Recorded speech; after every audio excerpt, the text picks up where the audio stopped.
Hello, good morning, LinkedIn. We are in September, Doug, September 3rd. I am very happy that it is September. Today is Rachel B. Lee. We are on our LinkedIn Live, and I have my dear friend, Dux Raymond Sai here. He is incredible. We are talking about future-proofing your career. I met Dux when I was at Microsoft, and he's sort of the person at Microsoft when it comes to who can you talk to in the outside world of Microsoft that has a personality that gets what we do, that can simplify the complex. Like it's like, oh, go to Dux, the whole Microsoft world, right? And I love him because what Dux has is an incredibly technical background. He was the CTO and then has this understanding of people and brand building and building connections in such a beautiful way that he's now chief brand officer, which I literally don't know anybody that can say that, to be CTO to CVO. And so we're going to talk about Dux's journey and what it's like to build your brand in a corporation, in technology, to be a leader and help facilitate that for your employees. It's gonna be a great conversation. So Dux is in from Washington, D.C. And thank you, Rachel. It's so good to be with you today. Yes. Tell me where you're in from. I always like to ask right in the comments. You know, I'm here in Austin. We got the East Coast represented with Dux. So let us know. Dux, first things first, hmm talk about the last 20, 30 years of your life. How did you get to being CVO of AvePoint, podcast host of Shift Happens, all of the amazing stuff you do? Well, again, first and foremost, hello, everybody. Thank you for having me, Rachel. And I still remember the first time we met. I think it was in Seattle, and we were having lunch or coffee at a hotel bar. But boy, it's been an amazing ride, and I'm just so grateful and thankful for our friendship, and I'm so happy for you for what you're doing and serving the broader community around how to build their brand, how to be great social influencers, and again, on behalf of everybody, thank you. All right, so everyone, my name is Dux. That's my real name, Dux. I got my ducks in a row, so let's get that out of the way. I'm uh, I'm the proud husband of Ramona and dad of two wonderful children. I live and work here in Washington D.C. and I serve as a chief brand officer of AvePoint. AvePoint's the largest SaaS data management solutions provider of Microsoft 365, and what that means is we take care of your data. If you're using Microsoft 365, we make sure your collaboration is secure. And my job today is to lead AvePoint's brand strategy, brand experience, and brand value. And I'm so excited because after 20 years in business, AvePoint became a publicly listed company last July. So it's been an amazing ride, amazing journey. And speaking of journey, I'm 45 years old. There, I said it, but 45 years young. 45 years young. That's right, 45 years young. And I'm just looking back. I'm just amazed and really thankful for all the experiences and people and learnings I've had. And as Rachel mentioned, I started my career as a technologist. I have a degree in electrical engineering, and my first job was programming Motorola chips for a small German company called Siemens back in the 90s. And you may wonder, like, okay, what's a programmer, a geek, doing as a chief brand officer, and how did that started, right? So when I started my career as a programmer, maybe 2 3 years into that, I realized, you know what? I enjoy doing this, but I enjoy more interacting with people, being an entrepreneur, running a business. So I did that. I ventured into IT consulting in the early 2000s, thinking that I'm so technical. I have solid technical skills. I'm gonna blow this business up. I'll be rich and famous and successful. That's what I thought, right? Who wouldn't want to hire a ace developer, right? With expertise in assembler and Java and .NET. But reality set in to my disappointment. Just being a rock star programmer can't grow your business. Yeah. So as a result, I'm like, okay, what else do I need to do? Oh, I need to market. but then I didn't have money. Being a two-person shop, starting out as a small business, I didn't have money to market. But then I realized, you know what? Wait, 1 second. People want to buy, they don't want to be sold to. And I thought about, okay, who do I want to buy from? Oh, I would love to buy from people who written books or are out there writing articles about technical stuff. So I decided I'm going to write a book. So I wrote one of the very first books around SharePoint at that time. If you're not familiar with SharePoint, it's this Microsoft technology for collaboration. And after I wrote this book, I also learned about this idea of being out there, right? You gotta promote your book. You gotta talk about what you're good at. So I went into the speaking circuits. I started writing stuff, and fast forward to today, it has accelerated my career, helped grow my brand, and just being out there, being able to connect technology and how it provides value to your business. So that's kind of a long-winded journey, Rachel, but that's how it all began. You know, what's really interesting, what you're talking about here, is that you can be a programmer and technologist and brand yourself using the skills that you have and really bringing that to market in a simple way and connecting with people. And I feel like so today I have a presentation actually at University of Texas Macomb School of Business. I'm presenting to the MBAs and Hmm. to the Masters of Science and Marketing students. And Dux, I don't feel like people get this idea that how do I take my skills and brand myself, make it interesting, simplify it, like take the complex. I know you created a LinkedIn learning class around this. Can you talk about how what are you doing? How did you do that when it came to building your brand and thinking about here are my skills, how do I brand myself so that people want to talk to me and buy from me? Well, first, I want to dispel the misconception that personal branding is all about me. It's all about, hey, see how cool I am or see how famous I am. No, that's not the point. I mean, don't get me wrong. There are people out there or organizations out there, that's what they do. And if it works for them, great. But let's come back to the basics, right? First and foremost, why do you want to do this? Why do you want to promote your brand? And you got to really think about your reasons for it. When we think about personal brand, right?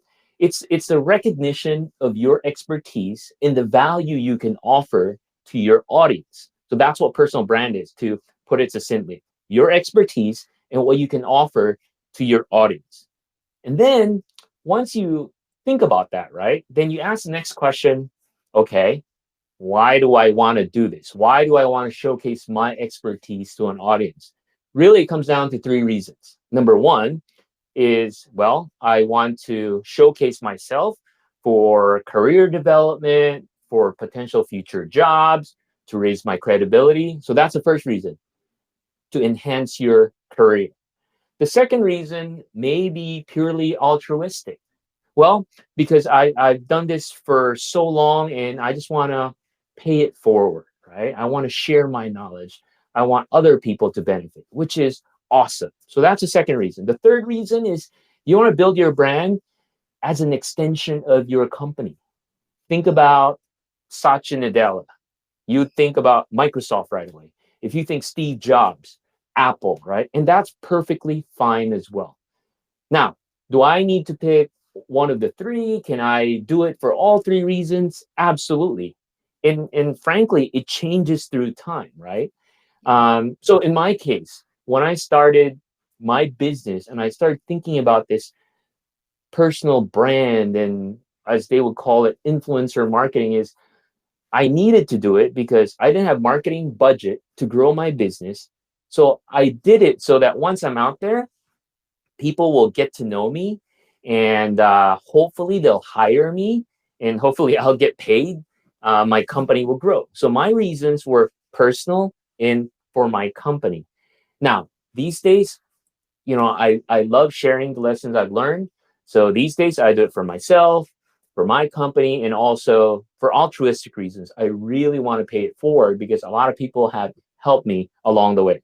So that's the second step or the first step, right? Why are you doing it? And then Yeah. once you got that down, Then the next thing you got to start thinking about, okay, I'm going to start building my personal brand. I have my reasons. What am I good at? What's your superpower? As you know, there's a lot of people like you out there. So when I started my journey, I'm thinking, okay, there's this technology called SharePoint, which I know, but I just don't want to get out there and say, oh, I'm really good at SharePoint. And I really thought about what I'm good at, not necessarily the technology, but I'm good at explaining things. I'm Yeah. good at Yeah. conveying ideas, right? So I started writing that down. I wrote three things. What am I good at? Am I good at explaining things? I'm good. So not only did I figure that out, I actually asked other people. And then this is the part where you have to be um, open to hear feedback and ask, like, hey, can you tell me what skills I have or what you think I'm really good at? And it matched up. As I'm glad that Rachel validated this. Other Yeah. people's like, well, you're really good at explaining technical things and simplifying. So then I took that as my superpower, right? So I'm good at explaining things. And the good news is I actually love doing it, right? So it doesn't mean if you're good at it, you also love doing it. But I'm good at explaining things and I love doing that, right? So that's the second thing. Figure out what you're good at. And then the third thing is tie it to a specific area or topic or concept or career that you want to layer that in. So I went out there and started talking about SharePoint for project management because everybody else is just talking about SharePoint from a technical perspective. In my mind, is there's this whole market that can use it that will benefit them, but it's underserved, which is the project managers. So I can translate the technical bit to more of the business speak around project management. So that was my thing back in the early 2000s. Certainly today I'm doing other stuff, but that's really how I got started. Understanding the why, figuring out what I'm good at, and then applying it to specific pain or a specific niche that I can, at least in the technical space. 100%. I love that. One, two, three. I when I do the work your brand workshops and talk about personal branding like today, I I laid out just like that. What skills do you have? What is your audience? What is your differentiation? What makes you you and your passion? And those four things. So what I as I'm listening to you, okay, my skills, you have the technical programming, you have this knowledge, simplifying the complex audience, you decided, well, I can go after a more a audience that needs technology but Mm-hmm. doesn't really get it. And you said project management. So you found the right niche for yourself, which is super important. Your differentiation was that not many people are doing that, right? Plus, you had the technical background, you had the credibility and trust from your degrees and the work experience, right? That's part of all your differentiation. And when you said, I really enjoyed it, I enjoyed speaking, that's the passion piece. And, Dux, I think that piece, one edit I would have, one additional thought on the personal brand is that everyone focuses on how people perceive you, right? Mm-hmm. What do you want to be known for? And it's not just that to me, it's also how you see yourself and that fire and passion. And what happens so often, especially right now where people are really antsy and in the Mm-hmm. COVID and remote work, it's like, I'm not passionate about any of this. Therefore, I don't care that much about my job. I don't care that much about my company, and I'm a cog in the wheel. But if you can find passion in who you are and in your brand, like you did, you found, I love to speak. I love getting in front of people and I have the expertise. It's like you enjoy your career and life, Ducks. How do you're working with tons of people. How do you sort of encourage this idea, of not only finding your expertise, but figuring out what you're good at and what you enjoy in your career? I love that question. And I want to piggyback on some of the points you raised. I Yeah. think that's very subtle, that's very important. You talk about authenticity and credibility, right? oftentimes, and people ask me this too, it's like, well, ducks, how do you draw a line between your work life and work persona versus your personal life? And and it's just hard. So my answer is you don't, right? To be authentic and credible really looks at two things. Number one, if you're passionate, you're enjoying what you do, that has to come through because you can only fake it so much, right? Yeah. At Yeah. some point, you'll slip if you're faking it. So you have to be authentic and credible if you're thinking about your personal brand. The second part is authenticity means the ducks you see right here in work mode is the same ducks in my personal life. Now, I'm not saying that you should open up every single thing in your personal life. I mean, for me, there are still lines that are drawn. I'm protective of my family, and it's up to you to pick and choose on what you want to share. You want to be candid about. But point being is I'm oneself. There's one life. There's no such thing as how do you balance your personal and work life? No, it's one life, right? I don't have two lives. I don't have time for that. Yeah. Um, Yeah. so you have to bring your whole self. And I'm grateful that here where I work at AvePoint, they, as an organization, AvePoint encourages everybody to unleash the power of you, meaning you bring your whole self. This is the ducks at work. This is the ducks in my personal life. And to your question, right? Like, how do you sustain and keep at what you're doing and be passionate about it? I think the other key aspect too is you have to be amongst like-minded people that fires you up, because even though you're passionate about something, I mean, there are days that they're just tough, right? We Yeah. don't live in a unicorn rainbow filled nirvana every single day. It's tough. I mean, the last 18 months, it has been hard for a lot of people, and we don't discount that. But you need to find a community of friends, of colleagues, of family that will just cheer you on and push you on. I mean, Rachel's been awesome here and there. And we don't see each other as much anymore, but she's always there. When I hit her up on LinkedIn, she would respond, or on Instagram, right? And vice versa. I would want to be that person for others as well.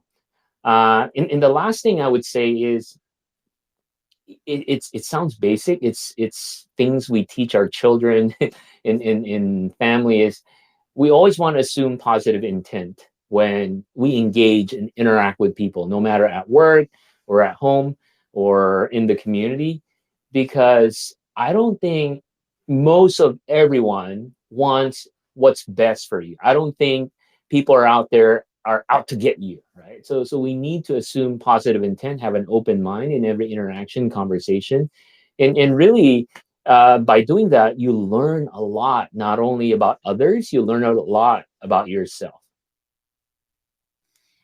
Assume positive intent. It is so important, and it's really Yeah, important too. I didn't realize that. There you go. yeah, I love that. I love that. And it's really important right now, and also in building your brand and how you work with people. Hey Tara, hey Raju, good to have you here. Thanks for joining. Um, one thing I've been as I listen to you and have observed you over the last few years, Doug's, is that you are a leader empowering your organization, enabling your organization, and trying to really be what they and be the person that hopefully they can be. And I'm just curious for you because I'm talking to all these people. I'm getting the pulse on what's going on in the job world right now, and it's a hot market. There's people leaving in droves. mm, People are leaving. People are getting poached from companies. Morale is all over the place. Some of that is because of the company. Some of it's because of the situation. And I think the leadership is so important right now, to really lead by example in this sort of climate that we're in, to keep talent. You can't keep talent.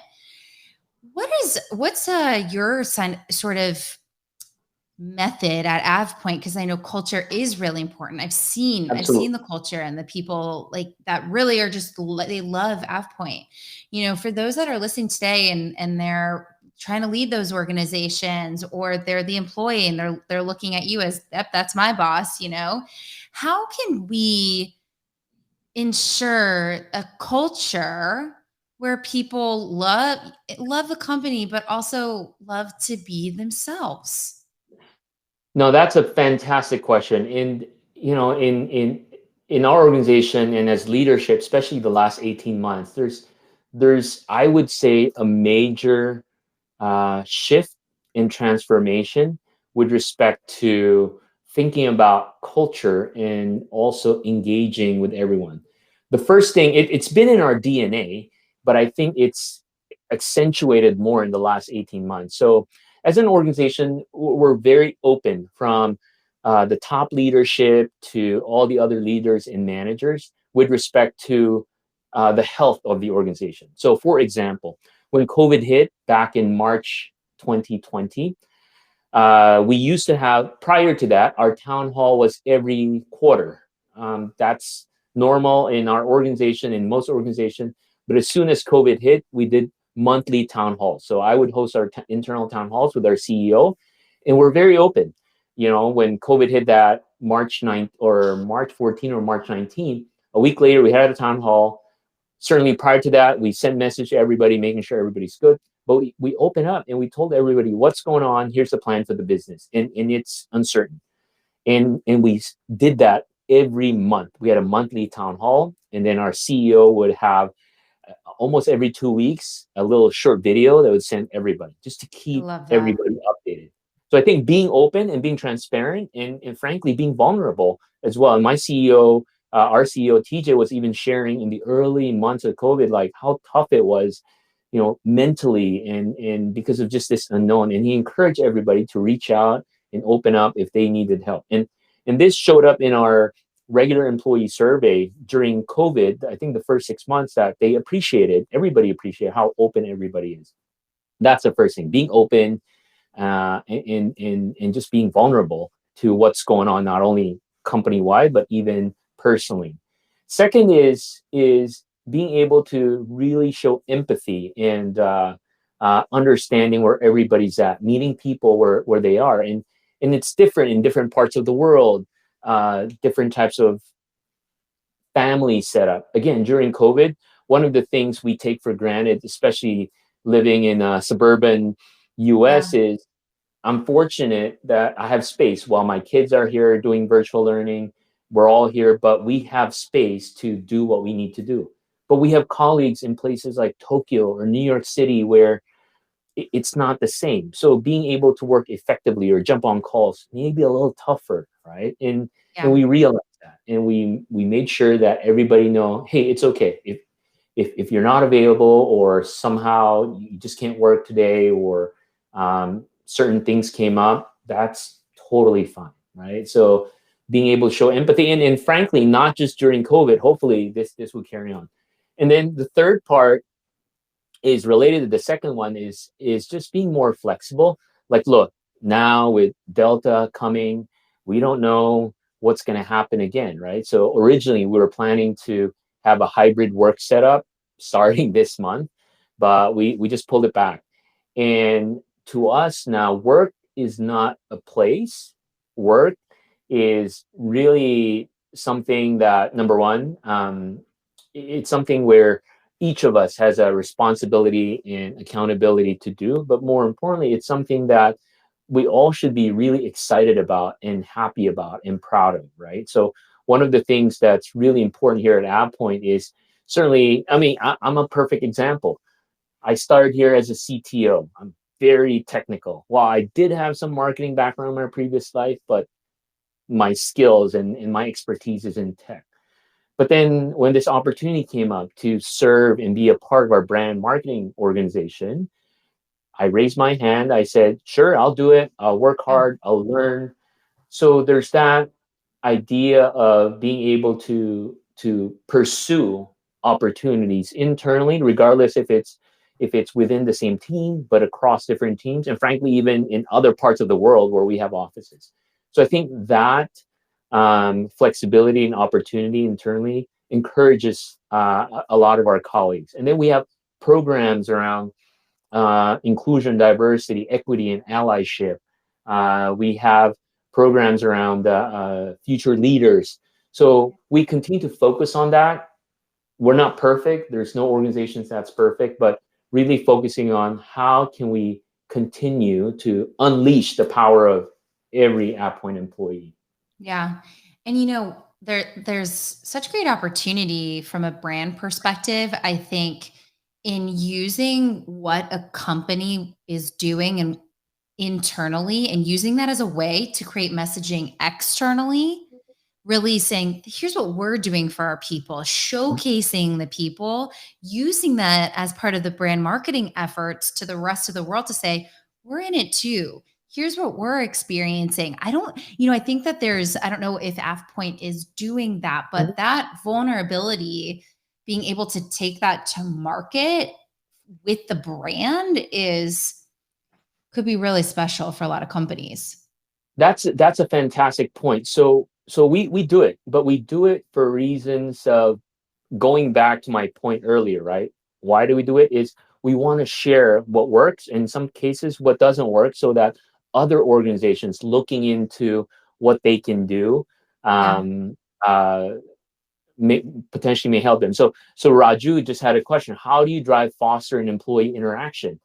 During the early days of COVID, I essentially wrote up what we did, how we use technology, how we maximize, if we can, in-person meetings. We published a blog post and we shared it, right? So, and I'll be happy to share it once we're done as well. So we share all of our learnings on how we do it. Second is we shared how we built our core values as a company, on the process we went through. We shared a template. We also shared how we put together our, what we call our idea community: inclusion, diversity, equity, allyship.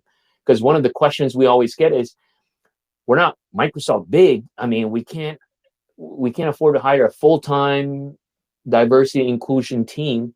We don't have a full-time diversity inclusion team, but we're able to collectively crowdsource it within the organization, and it's thriving. And then as a result, we have employee resource groups. As a result, we have philanthropic initiatives. So we share that blueprint as well. So to your point, I mean, sure, it's great for a talent brand, it's great for organizational brand, but to us, part of our DNA is how can we share and also help other organizations, help other people to learn from what we've learned, but also jumpstart their their process in getting to the same place where we've been. Yeah. Great question. Great response too, Dax, Raju. I mean, I love all the suggestions that you have, and I really love the crowdsourcing piece of it, because that is where the magic happens. Mhm. The top has to be leading by example, setting the tone, but it's the people that are really in it and driving it. So, sure that the company and from a brand level, yes, we need to be prioritizing DEI. We need to have all the button, all the our Mhm. T's and all that. Yes. But if you're not creating and doing it, that is where I see a lot of companies fall short. So I think the crowdsourcing piece is huge. Well, let me unpack that, right? So let me practically walk through what we did, and that's a great example because it's documented. You can check it out. The URL is avept.it/idea, and I'll type it in the chat in a second. So let's talk about that. So AvePoint is a diverse organization. We're in 14 countries, 29 offices, 2,000 employees around the world. Awesome colleagues around the world. And for the longest time, we value and respect the special thing we have, being diverse and inclusive. But it wasn't really formalized until about, I would say, 5, 6 years ago. One of my colleagues in the people team, Catherine, she's like, we have something special right here, but it's not really formalized. It's not on paper. why don't we, can we start formalizing it? I go, sure, Catherine, let's do it. Right. So we partnered. She did some homework, talked to people. And what we did is this. So we created at that time what we call the IDEA committee. Um, Inclusion, Diversity, Equity, Allyship Committee. So it's a group of about 30 people from around the world, different departments. And we started with that, right? We said, okay, let's figure out what we can do to promote this. And as a result of that committee, three things came out. Well, at the very least, we should drive awareness and education to the different culture that represents our different teams, be it holidays or food or just do's and don'ts in certain culture.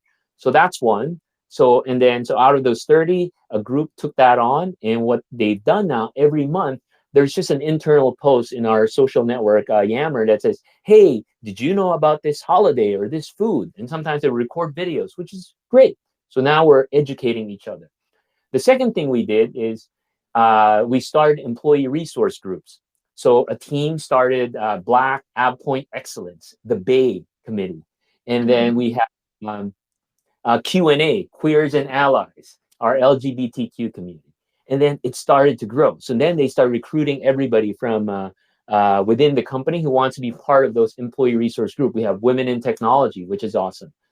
And then the third thing we did is we said, now that we kind of piloted it and we saw how it worked, let's open it up to the company. And the way we're going to do this is if there's interest to facilitate and create these little resource groups, let's do it like how it was back in high school. I don't know if you remember back in high school, if you want to start a club, because I remember I started a computer club in my high school.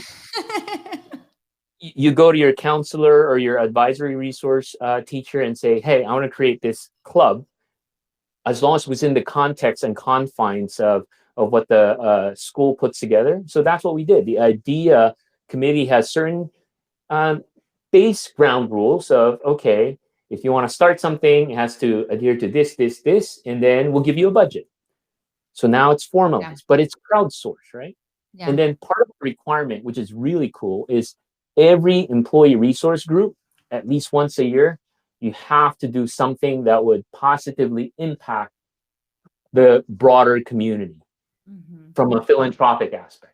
So like last summer, our Black AvePoint employees, they partnered with Microsoft and Boys and Girls Club of America, and they raised, they did a tech donation where we helped Boys and Girls Club of America because there's a lot of underprivileged communities where kids doing virtual learning don't have computers or technology. So we got people to donate tons of these equipment and we shipped it to the Boys and Girls Club. So that's one of the key things with our IDEA community is, sure, we're involving each other, we're learning from each other, but we want a broader impact to our community publicly. Awesome. I mean, those are such fantastic examples. I really love the way in which you're trying to use the people at the company to build the culture and have them be their most authentic selves. I think that ultimately, just to bring this conversation, full circle, that is how we enable people to have a personal brand and to be themselves and bring their skills into the organization. So Dux, always a pleasure to talk to you. You have so much knowledge. You have so many great ideas, which is what I love about you. Thank you so, so much for being here with me today. I will be back next week with another rock star, Sasha Strauss. He's an incredible branding. He runs his own company, Innovation Branding, and he's an MBA professor at UCLA and all these great things. Only the best on this LinkedIn Live, pretty much. Dux, thank you. Thank you for everyone who's watched. We will see you next week.